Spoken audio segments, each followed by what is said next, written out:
Christmas is fast approaching and this could be the perfect gift for your child.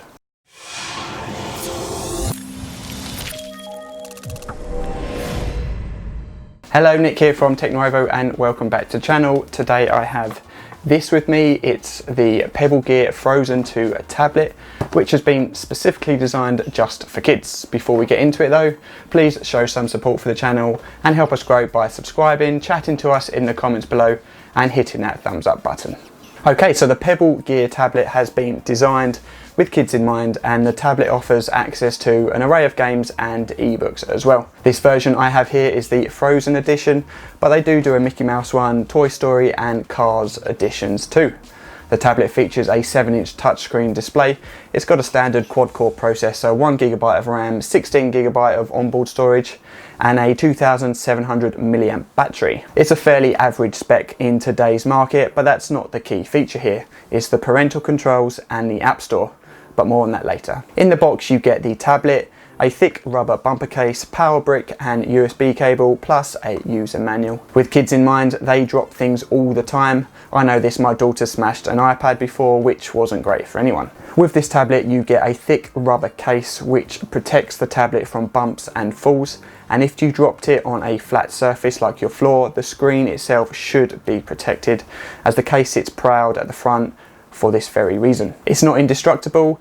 If the screen got caught on a sharp corner, a table perhaps, then there could be damage. Behind the bumper case is your typical 7-inch tablet, which includes both front and rear cameras, a single speaker, a headphone port, micro USB port for charging, and a micro SD slot if you wanted to upgrade the storage. It's nothing special in appearance, but the bumper case is nice. It's soft to touch and you can get a nice comfortable grip on the tablet too. As for performance, and from my point of view as someone who sees a fair few tablets, it's okay and it's priced to reflect that. The screen resolution is alright at 1024 by 600 with 159 dpi, and the screen is responsive enough for what you need it for. It's got an Android backend with some Pebble Disney overlay, which is nice. The sound is average, just a single speaker facing the rear, which isn't ideal. Cameras are grainy and don't take a very good picture. It can be connected to your home network via Wi-Fi, allowing you to download that additional content if you wanted to. There is only 16GB of onboard storage,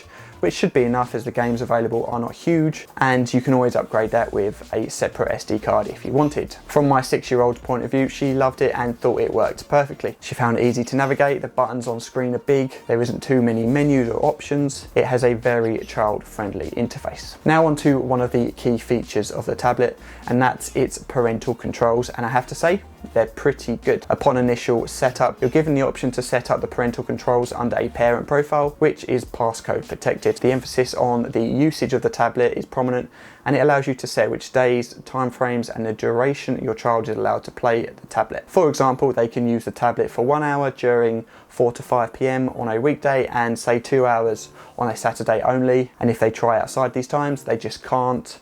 It's locked out and a message comes up on screen saying you cannot play. If you're feeling mean, the shortest duration to play can be set to 5 minutes. You can set different timings for weekdays and weekends, but not specific days of the week. There are also options to select which apps, stories or features are available to use during those times, which is also quite nice. For me, I like the idea of my eldest only being able to read stories between say 7 and 8 p.m. at night and not games, which I'm okay with. You can also monitor play time, reading time, which apps have been used and when, etc., which is quite helpful. Lastly, if you wanted to treat your child to some extra time on the tablet because they've been good or something, there is an extra time feature. Add an hour or whatever you want, just that one time without the need to change the existing schedules. As for the App Store, Pebble is calling it Game Store Junior. The first year is completely free, and then after that it's either a monthly, quarterly or yearly fee, which is $39.99, which gives you full access to the store, download and play what you want for free. Pebble has this paid subscription service because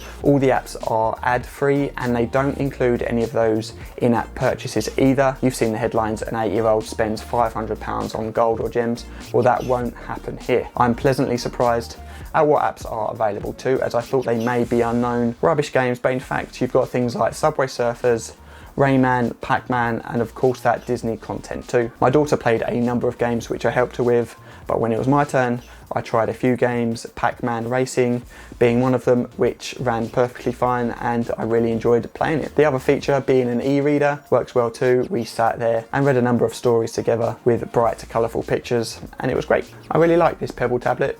It's not at the forefront of tablet technology, but at $79.99 here in the UK, it's affordable and it does what it's meant to do.